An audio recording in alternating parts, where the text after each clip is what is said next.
Yeah, so let's begin with car news. McLaren making an SUV, but we cannot call it an SUV. It's just a raced car, but it's not an SUV. It has What is the term called here? Shared performance vehicle. That's what they call it. So What's that? basically, according to them, it's a supercar on stilts, like what the Puro Sangue is. The difference is the Puro Sangue is a V12 engine. Yes. Knowing McLaren now, it's probably going to be a V6 mild hybrid twin turbo. Oh, a V8 lah. It might be a V8. Yeah, it may be a V8, but so it would either mean a twin turbo V8 or a twin turbo V6 hybrid. And this is McLaren, right? So this is a car that looks incredibly like a Hot Wheels. It does? Right, you look at the back also, like it pushes, like I feel like it gives a very Hot Wheels kind of vibe. And the problem with this is, what do you think people are gonna... Okay, look, the estimated price, $400,000. Not USD. Singapore. Yeah, USD. Telling you this is a machine, Yeah. So it's going to be a 1.4, $1.5 billion car. more than $1 million car here in So Singapore. I would say comparing with Puro Sangue, Bentley, Bentayga, Porsche, Cayenne, Turbo, Cayenne, I think Cayenne, Macan not this price. Macan, sure. Macan, you got a 50K Depre Macan. But I think they're going for the higher end, like the Cayenne Turbo end, SE kind. Okay. Then so McLarens are unique lah, to be honest. They drive so well. Yeah, I've not driven one actually. I've been around it a lot, but I've not driven any. I think the thing with this car, right, is going to be very different. Maybe lah, I would imagine, right, very different from your regular SUVs or even your super SUVs, because it might be because you see that Bentayga maybe not so fierce the drive because it's a luxury car, right? Bentayga was stressful to drive actually. Okay, why? It's too big. Oh. If you're talking about power delivery, right? Ah. It's not exactly a fast car, It's very smooth, but you don't feel the speed lah. Yeah, it's like the rolls lah. Remember the rolls? Oh you yeah, took it out? yeah. True. That's what it feels like.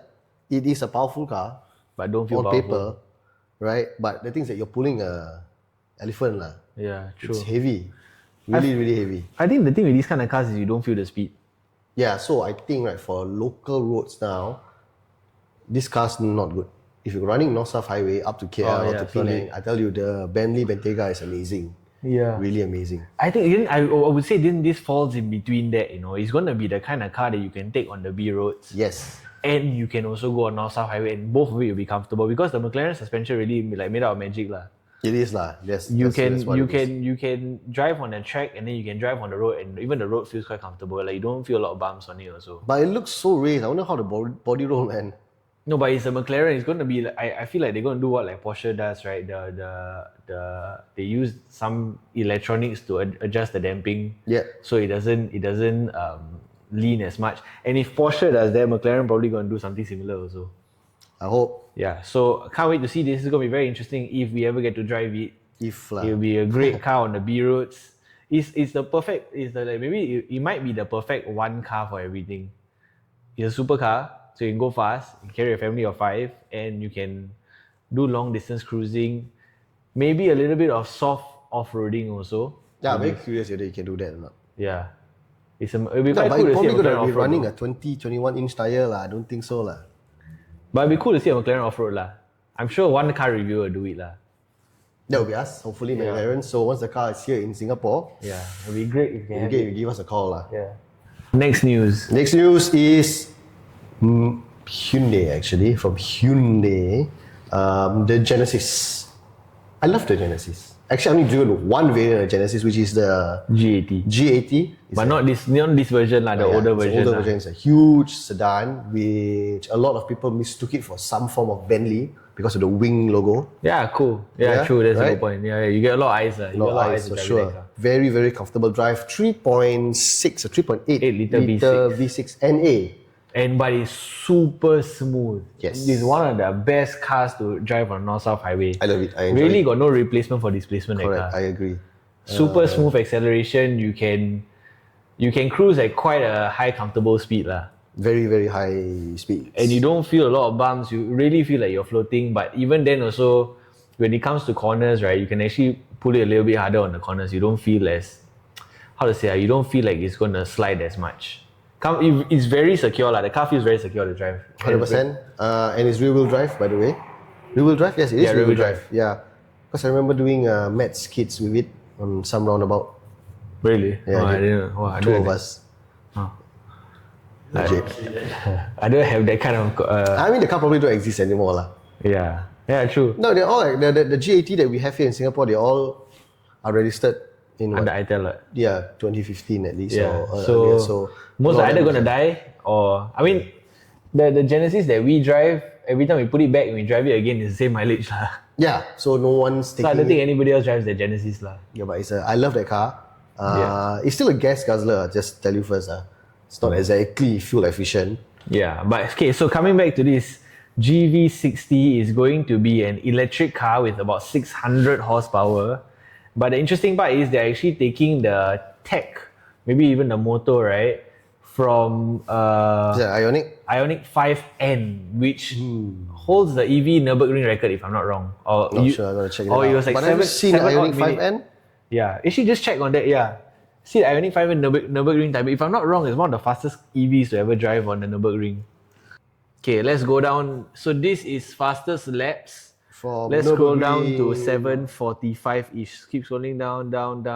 Okay, we are at 730, 740, 745. Okay, so 745. You have the Ioniq 5 here, which is 745.59.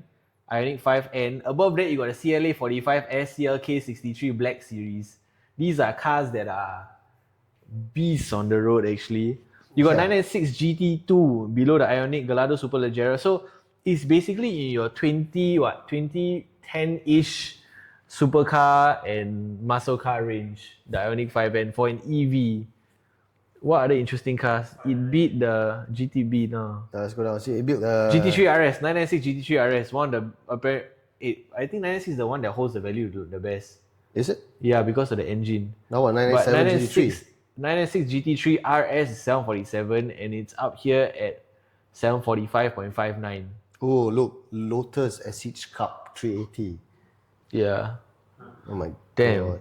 Okay, so that means this GV60 from Genesis is going to be quite a quick car.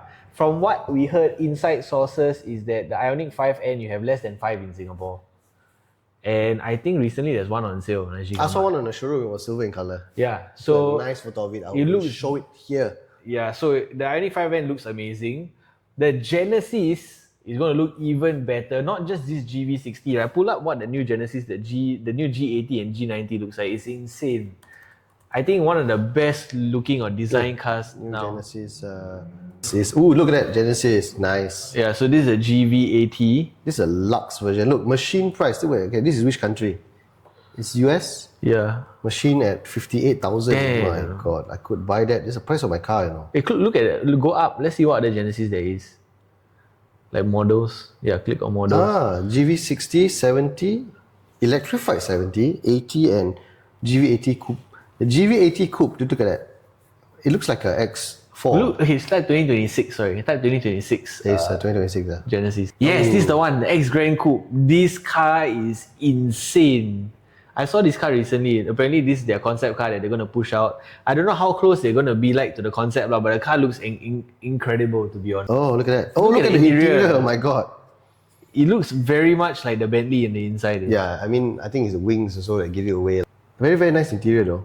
It's got two-tone leather, full leather. Everything looks leather and wood. So very, very premium. Look at a lot of crystals. Look at the interior. It's got the seats. It's got the hex. What is it? Diamond-like shape on the seat quilting. Oh, this color looks good, eh? Yeah. Oh, look at that. At least, right, they have buttons. Look at this is key, man. I think this is a good mix of buttons and screen. Yeah. I feel like the whole screen may be a bit weird, but buttons and screen, I think this is a good mix because buttons still give the premium feel. Look at it. Look at the back seat, it's a coupe. The back seat is like huge. a drop head. Yeah, like a Phantom drop head. Yeah. But the price point, I'm very curious what's the price point for this this. one is still the concept cars. Yeah. But look at that. To be honest, tell me a car that looks better. Not a lot of cars do better than that. And these are Korean cars, by the way. Yeah. So looking at that, with seeing how the concept cars look like, how this car looks like, and we know how Genesis tends to tune their cars. Yes, the guy did say here that yes, they're using the same motor and everything, but at the end of the day, the software determines how you drive the car, how the Yeah. car feels. So I am very sure that the way they're gonna tune this Genesis, even though it has Ioniq 5N motor, is gonna feel very premium, look very premium, and drive really, really good. If what we know how Genesis drives like, Look at that. I think it's gonna drive quite well lah. 100,000 you can buy That's a a higher 3.5 spec. liter. Yeah. There's a higher spec. So when it comes here, it will be like 4 times the price lah. Yeah, about 5. I think even more lah. 100 is at least $500,000. Yeah. So but the downside is actually when the Genesis came to Singapore first, also very, very costly. Hence why no one buys it. Not many Rotex people buy also. it, and the Rotex is very steep. Because the lah. 3.5 Rotex you're paying. Yeah, so people will go towards like you cannot, for Singaporeans, I put a Singapore context, you cannot justify, hey, why am I paying like $300,000 for a Hyundai. Korean car? Or like, why am I paying 300 for a Hyundai? Yeah. But truth to be told, Hyundai came a long way from what it was 20 years ago. Like, look at the 2008 Avante. Oh, You yeah. had it I had before, the right? first one. The That's the 2008 first Avante, ever the one car, that yeah. police car using. And look at the Avante now. No, yeah. Tell you, Avante now is amazing. Really, really amazing car. Yeah, but we don't. We'll go into that into a later episode. I think one of the best driving, affordable cars, the Avante 8 Hybrid. I think those are good cars. But you look at this Genesis. I think just to close off, the Genesis is going to be a really nice car to drive. I don't think very much. I never driven an Ioniq 5N. I'm sure it's very sporty. But I think they're gonna tune this to be a bit more luxurious lah, for what Genesis is lah. And he's right lah. At the end of the day, the software determines the car lah. You can always put the same motor inside, but the car can drive completely differently with the same motor.